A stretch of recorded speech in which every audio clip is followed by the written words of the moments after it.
I'm Jennifer Marie Keller. I'm going to show the entire process of making this commission painting, from the composition sketches to painting it all the way up into varnishing.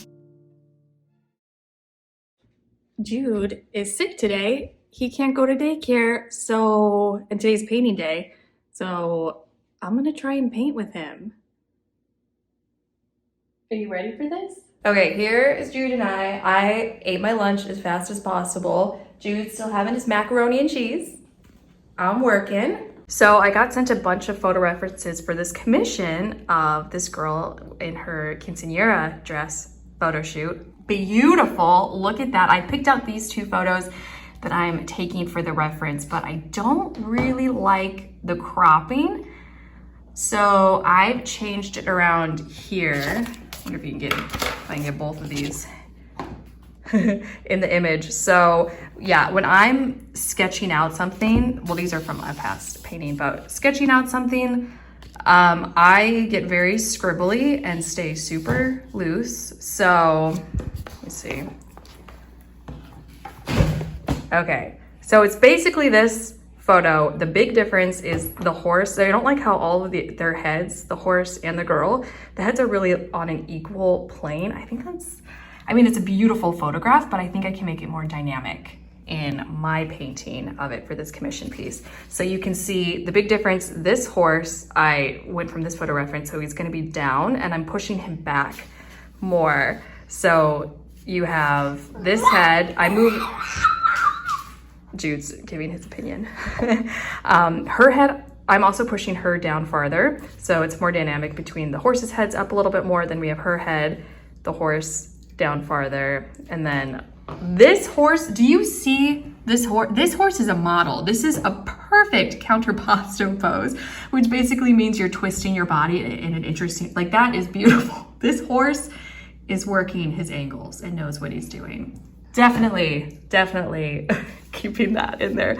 Another big change that I'm doing to make this more dynamic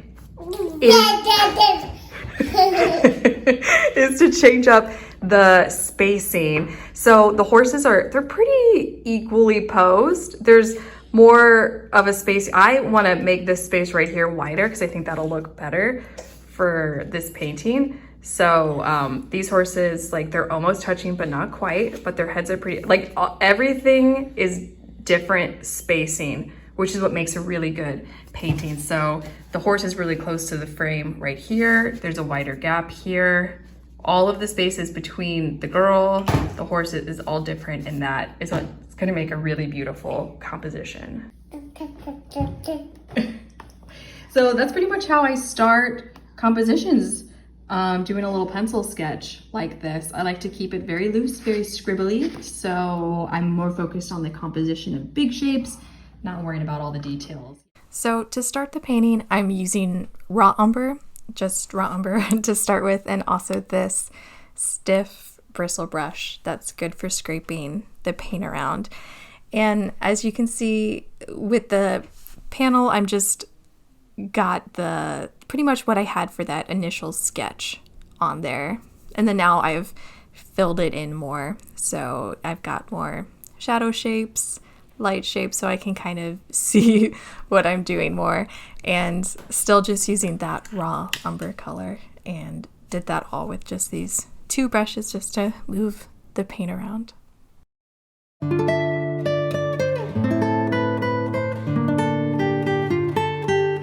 So this is a commission painting of a girl in her beautiful quinceanera dress. I had such a good time making this painting, finding all the ways to really make this painting feel really special, beautiful, and dramatic. I love painting so much, and how you can play around with composition and value and brushstrokes to bring out certain moments and tell a very cool story.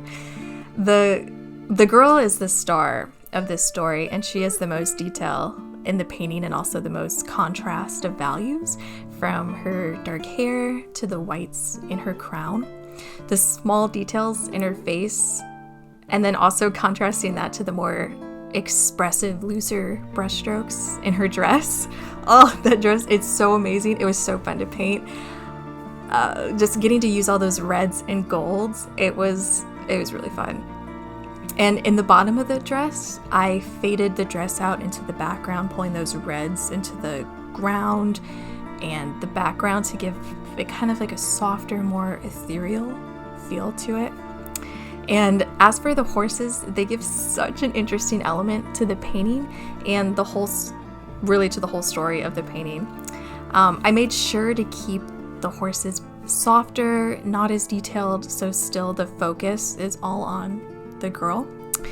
And then with the background, I played with elements that were in the photo references for starters, but then as the painting developed more, I ended up making the landscape less literal.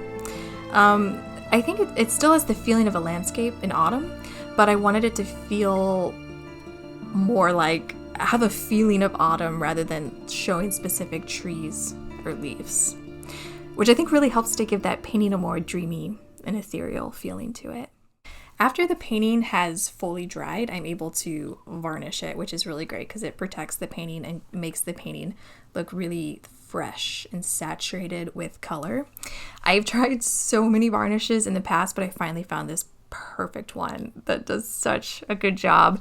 It protects the painting really well and it doesn't sit heavily on it, but it gives just this really nice look to the painting. It's beautiful. It really makes the painting sing after it's varnished.